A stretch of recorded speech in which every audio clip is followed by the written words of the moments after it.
ڕەهەندی پێشاتەکان بەرنامەکە هەفتانەیە پشکا کوردیا دەنگی ئەمریکایە لە واشنگتن. معتبر شێروانی vê bernamê rastewxwe birrê vedibe û guhdar û bîner jî dikarin bejdar bin.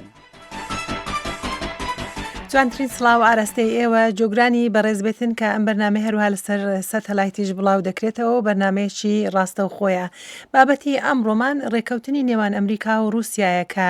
شەممە ڕاگەیەندرا لەسەر چوارچێوەیەک ڕێکەوتون بۆ لەناوبردننی چەکی کیمیاوی سووریا یانیش گواستنەوەی بۆ ژێر کۆنتترۆلی کۆمەلگای نێونەتەوەی تا نێوەڕاستی ساڵی داهاتوو 2014. وڵاتی یەکگرتووەکانی ئەمریکا دەڵێت سووریا لە 21 مانگی ڕابردوو ئەم چەکانەی لە دەوروبەری دەمشقی پایتەخت بەکارهێنابوو کە لە ئاکام نزیکەی 1400 کەس کوژرا بوون. بۆیەش ئەمریکا هەڕەشەی شیانی لێدانی گورزێکی سەربازی لە تۆڵەی بەکارهێنانی ئەم چەکانە لە ڕژێمی بەشار ئەسەد کرد. بەڵام ئێستا ڕێکەوتنەکە هاتووتە دی وا دیارە ئەم هەڕەشەیە هەر لە جێگای خۆیەتی بەڵام بۆ ئێستا ڕاگیراوە. لە هەماندەم سەرکردەی لەشکری ئازادی سووریا شەممە ڕێکەوتنەکەی ڕەتداوە و گوتیشی تاکتیکی رووسایە بۆ ئەوەی بەشار ئەسەد زیاتر لە دەسەڵات بمێنیتەوە و گوتی ئەم ڕێکەوتنە چارەسەری شەڕی زیاتر لە 2 ساڵ و نیوی وڵاتەکەی ناکات. و سکرتێری گشتی نەتەوەی یەکگرتووەکان بانکی مۆنیژگوتی هیوادارە ئەم ڕێکەوتنە هەوڵی لێبکەونەوە بۆ کۆتایی هێنانی ئازار و مەینەتی گەلی سووریا. لە بەرنامەی ئەمڕۆدا کاردانەوەی 2 شارەزای کورد وەردەگرین ڕێزدار بایرام بۆزیێل سیاسەتمەدار و هەروەها جێگری سەرۆکی پارتی مافەکان و ئازادیەکان هەک پارتی لە تورکیا دەگەڵمانە و هەروەها ڕێز سەرهانی سا سیاسەتمەدار لە کوردی سووریا دەگەڵماندا دەبێتن تاماوەیەکی تر و دیارە دەرهێنەری بەرنامە پێم دەڵێت ئێوەی بەڕێزیش دەتوانن بەشداری لەم بەرنامەیە بکەن ڕاستە و خۆیە بە ژمارە تەلەفۆنی 1202 619 3062. بەڕێز بایرام بۆزیێڵ بەخێراتنە دەکەم بۆ بەرنامەی ڕەهەندی پێشاتەکان. ڕۆژ باش سەرچەوان ئەجی سەرکەوتن خۆدم. ڕێزدار بۆزیێڵ دیارە چاوەڕێ دەکەین کە بەڕێز سەرهانی ساش بێتە سەرخەت. پێم خۆش بوو کاردانەوەی جەنابەت بەم ڕێکەوتنە بزانم و ئایا ئەم ڕێکەوتنە وەکو دەڵێن چەندە جێگای متمانەیە کە ڕژێمی بەشار ئەسەد هاوکاری بکاتن یانی وەکو هێندێک دەڵێن مەبەست کاتکڕینە لێکدانەوەی جەنابەت چییە؟ بەێ مەیەک بەرێ وەک تێزانین هێزên ئەساد لە هەمبەر خەڵقên بێ çekê kîmyewî bikaranî ev jî li gor normên hukûka navneteweyî gunehkariyekê mezin e û binpêkirina normên navneteweyî û hewcedarî heye ku û li pêşiya vê gunehkariyê were sekinandin rawestandin. Lê pirsa Sûriyê ne tenê bikaranîna çekê kîmyewiyê wek zanîn ev 2 salê şerêkê dijwar navxweyî dimeşe û ji 100,000 zêdetir îsan hatine kuştin bi milyonan îsan koçber bûne û welatê Sûriyê nuwa xirab wê serî bin bûye. Yani gunehê Esad tenê bikaranîna çekê kîmyewî nine berya wî jî divê 2 salî da qetîamekê gelekî mezin li qewmê û xuyayek wê hîn jî berdewam be. Li ber vê yekê pirsa Sûriyê ne tenê em bêjin safîkirina pirsa mesela çekê kîmyewiyê. Pirsa Sûriyê ew e ku divê niyek zû li pêşiya vê şerê navxweyî were sekinandin rêtina xwîn raweste û çareseriyekê demokratîk ji Sûriyê re were dîtin. باشە بەڕێز بۆزیێڵ ڕاستە وەکو جەنابەت فەرمووت کە پرسی سەرەکی سووریا تەنها مەسەلەی چەکی کیمیاوی نییە دەبی چارەسەرێک لە شەڕی زیاتر لە 2 ساڵنی بدۆزرێتەوە بەڵام بخۆ دەزانی مەسەلەی چەکی کیمیاوی ببورن چەکی کیمیاوی گرنگە لەبەرەوەی جارێکی دیکە بەکار نەهێتەوە و هەروەها باری سووریا ئەوەندە ناسەقامگیرە کە نەکەوێتە دەستی کۆمەڵانی تونڕەویش. بەڕای جەنابەت ئایا هیچ وەکو دەڵێن چه مەکانیزمێک هەیە کە ئەم چەکانە بە سەلامەتی بگەنە دەستی کۆمەلگای نێونەتەوەی بگەنە ژێر کۆنتترۆڵی کۆمەلگای نێونەتەوەی لە کاتێک کە شەڕ هێشتا شەر بەردەوامە و وڵاتەکە هەر نائارامە؟ قناعتا من دوی باوری رژیم اساد نبه از باور نم کو اساد چکی کیمیاوی به تباهی تسلیم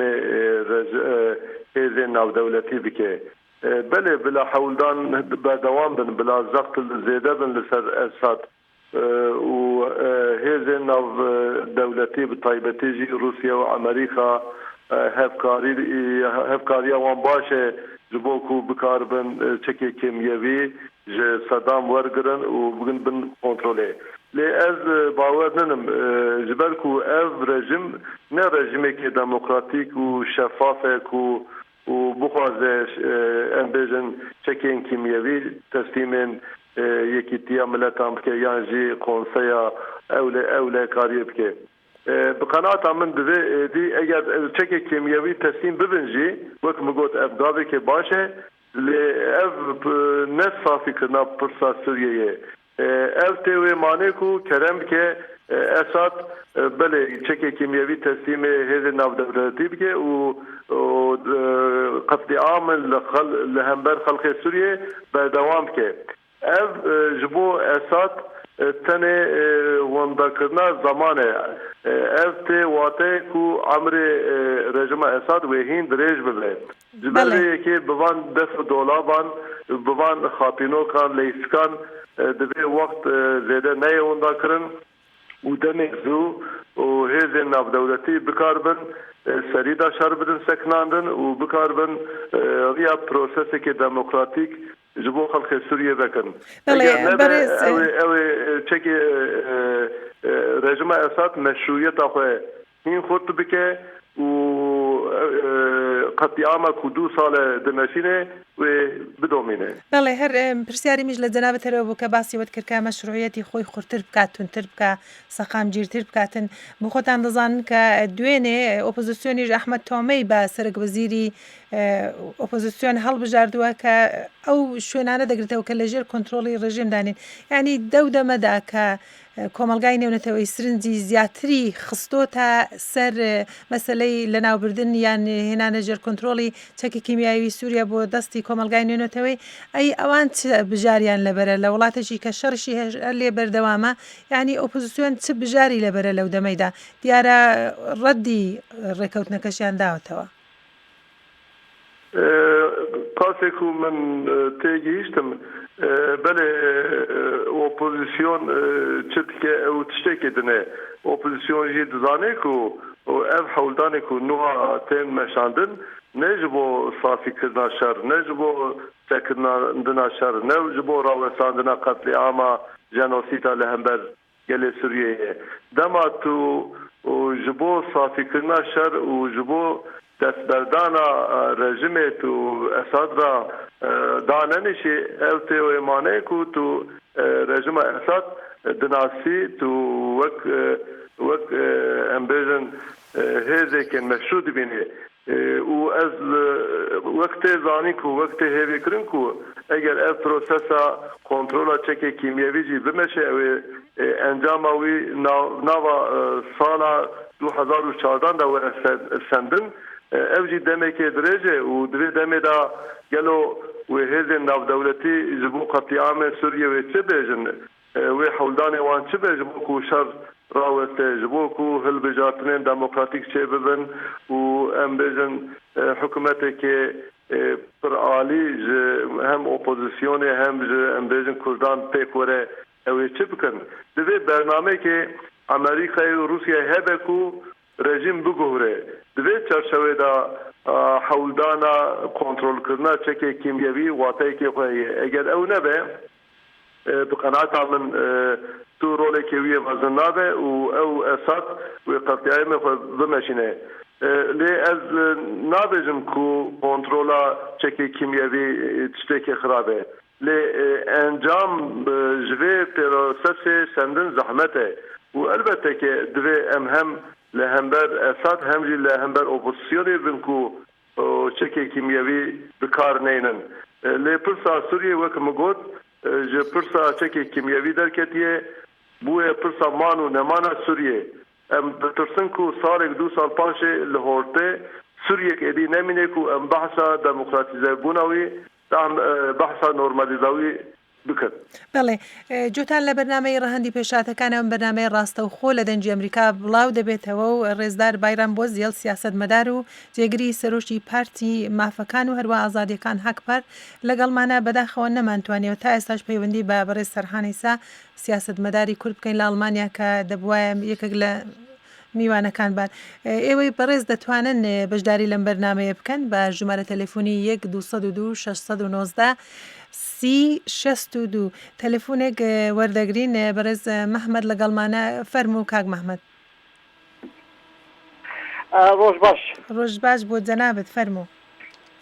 زۆر سپاس من میوانانم گەورەیە گۆهدار کرد مژیان لەسەر چەکن کیمیەویین لە سووریەیە بەڕاستی پڕ تشتکارین سەروێ مژارە بین ئاخەفتن فقط تشتێکی وانی هەیە کو هەمی دنیا پێ دەحەسێ کو قاتیلێ سەدام قاتیلێ ئەساد چەکی کیمیەوی بکارتینە لە هەمبەرێ هەمی و هەم وڵاتیە خۆ نە هەو بکوردا تابی میوانین وای بەڕێز بۆزیێلژی شتە وانی گۆ دەوێ نەتەوەین یەکبووی بکەون دەورێ ئۆبان چەکێک کیمیەوی دەستێتە ئەساد بستین و فلان و بێوان پرسیارێکی من ئۆ شیرۆڤەیەکی منێن جودا هەیە دەربارەی مەسەلێدا فەرموو چەکێن کیمیەویین کو ئەساد بکارتینە کی دایە ئەساد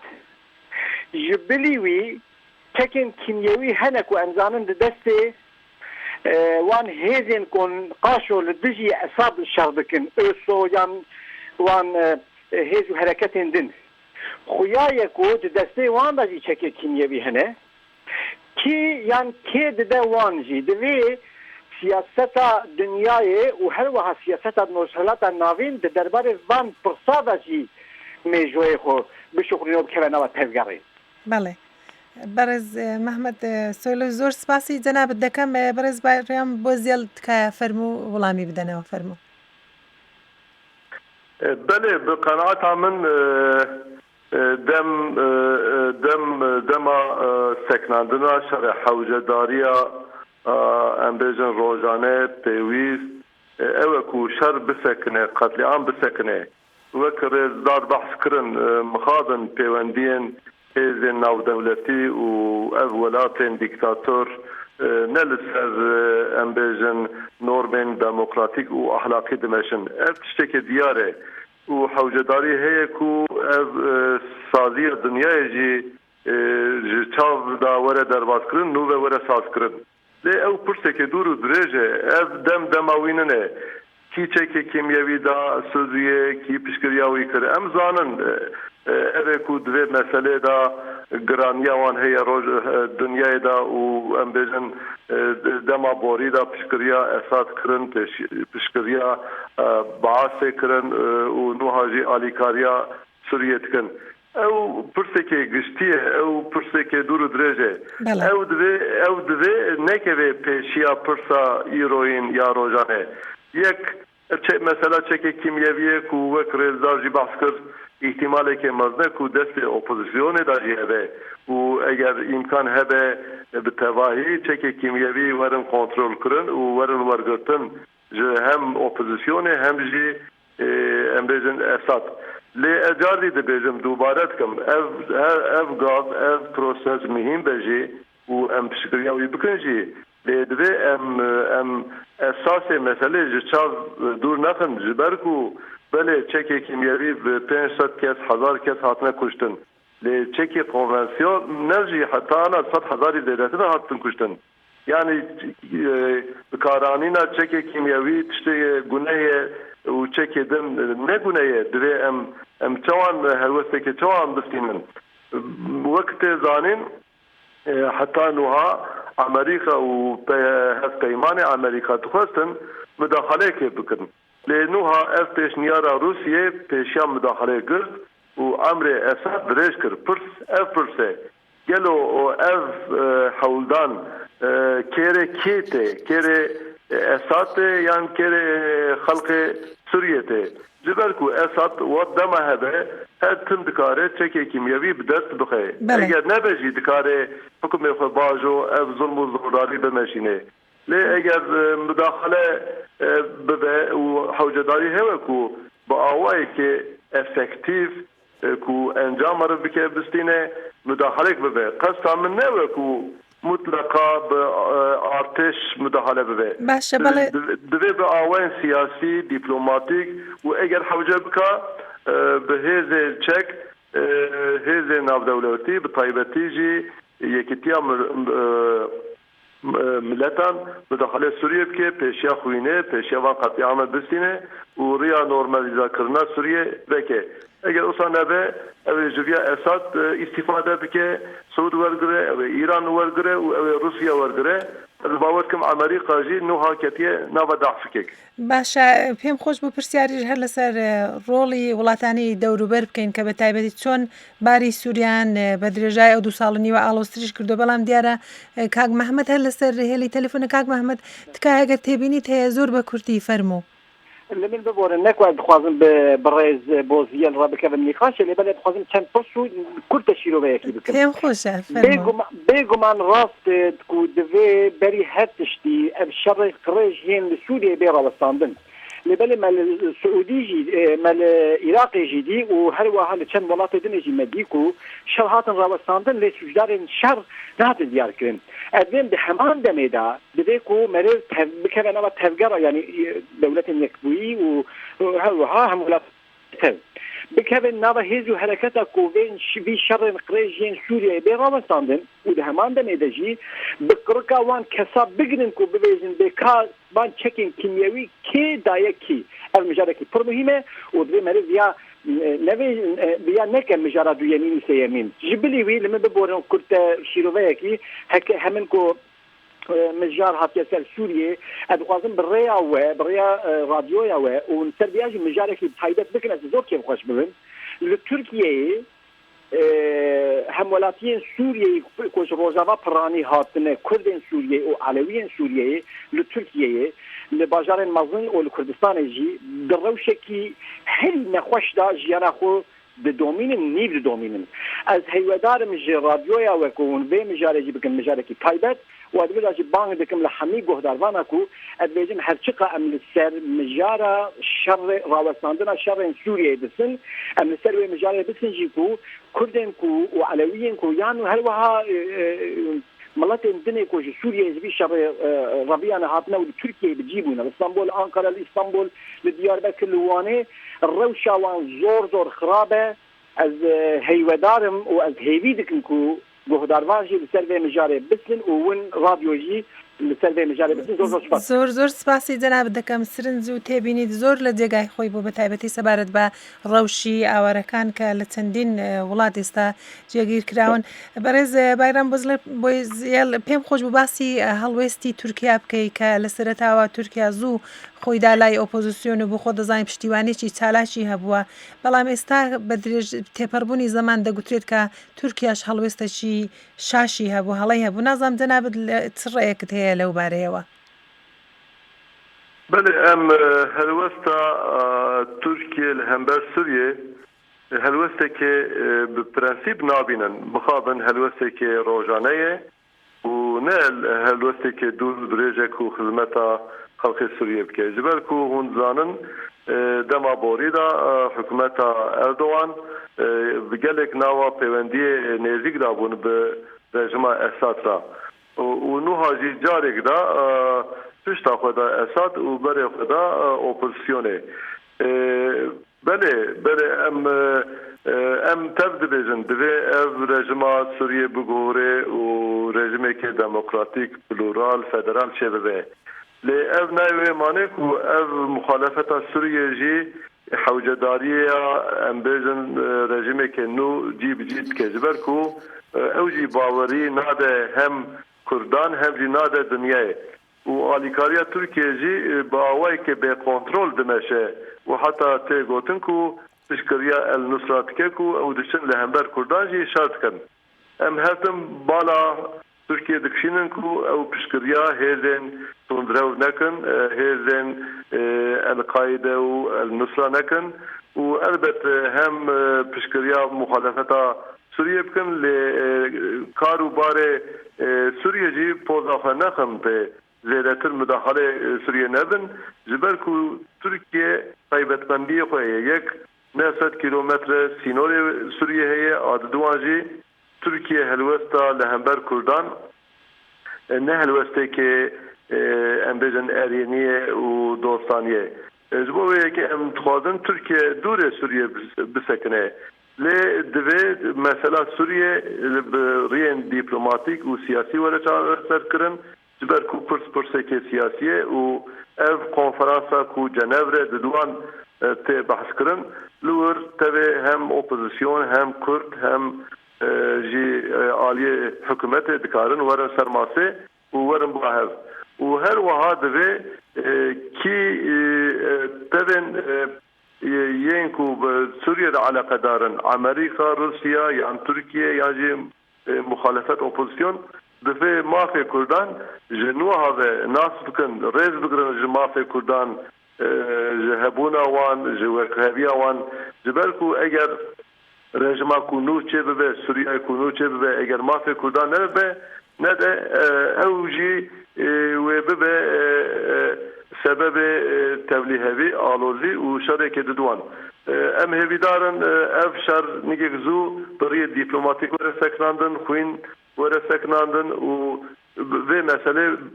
eger îmkan be bi awayên aşîtiyane werin safî kirin tiştekê din jî dikarin bêjim hêzên navdewletî dikarin pêşiya hêzên hewayî asmanî Sûriye bigirin dikarin ji bo Kurdan û ji bo herêmê din herêmên ewleyî damezrînin wek demek li Iraqê li Kurdistana Iraqê 36 heta 36 hat ava kirin ji bo Kurdan jî û ji bo hîn herêmê din jî dünya dikare em bêjin tedbîrên wisa bistîne. بەڵێ تەلەفۆنێکی دیکە ji وەردەگرین ڕۆژنامەوان کە دەرکەچان لە ئیستانبول لەگەڵمانە فەرموو کاکەدر مرحبا شورا دەم باش دەم باشتر فەرموو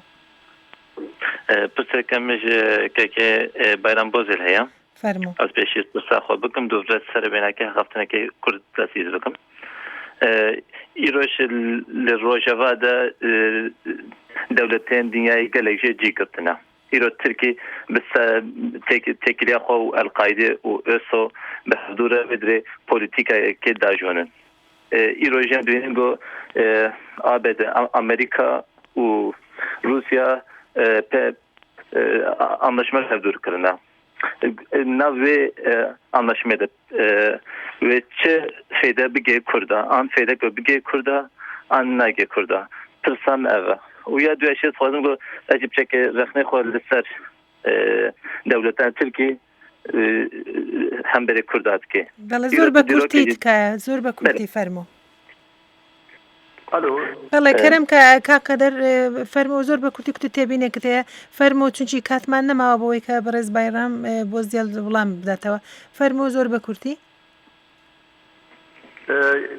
یا ez hêvî dikim ku çareseriya Pirsa Sûriyê da her tim aliyê Kurdan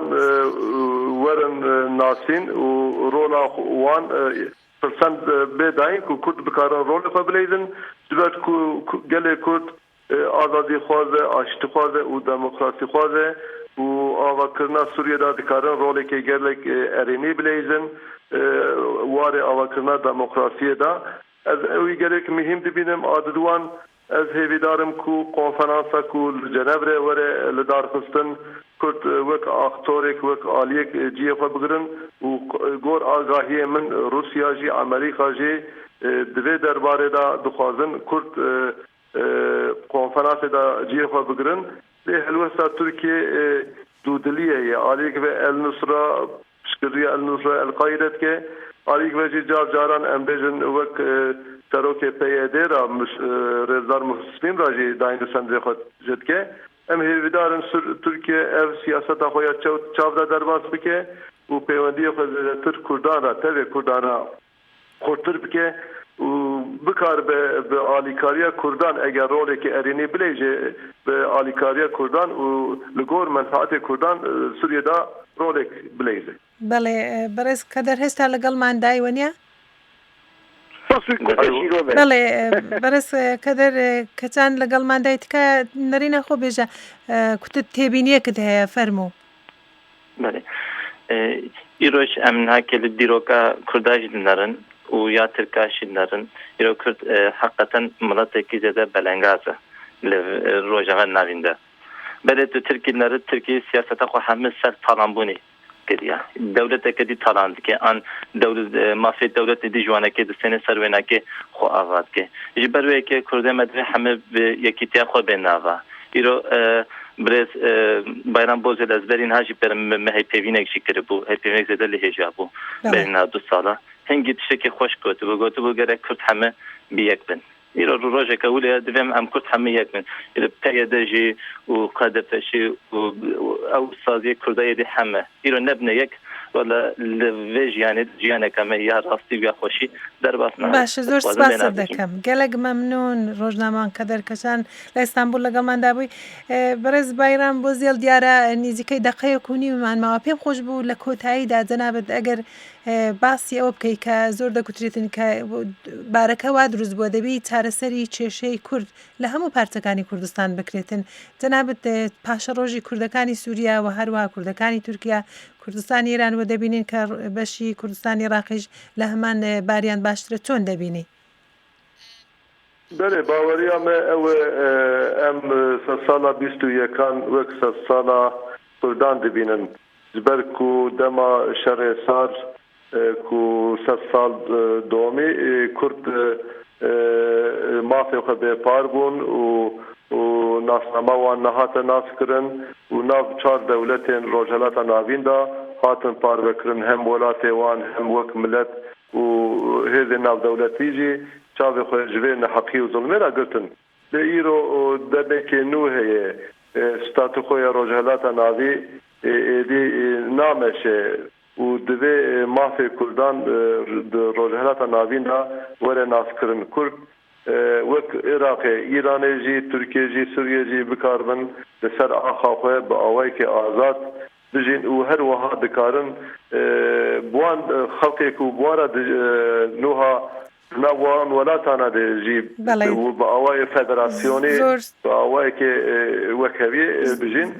ez gelek hêvîdarim ji bo wê yekê jî Kurd rewşan û baş îstîfade bikin sod jêverî bûrin û siyaseteke aqlane bimeşînin. بەڵێ زۆر سپاس بەداخەوە لەوە زیاتر ماوەمان نامەوە بەڕێز ڕێزدار بایرام بۆ زیێڵ سیاسەتمەدار و هەروە جێگری سەرۆشی پارتی مافەکان و ئازادیەکان هەکپار لەگەڵماندا بووی لە بەرنامەی ڕەهەندی پێشاتەکان سپاستان دەکەم بۆ بەشداریتان و سپاستان دەکەم بۆ جۆگرتنتان.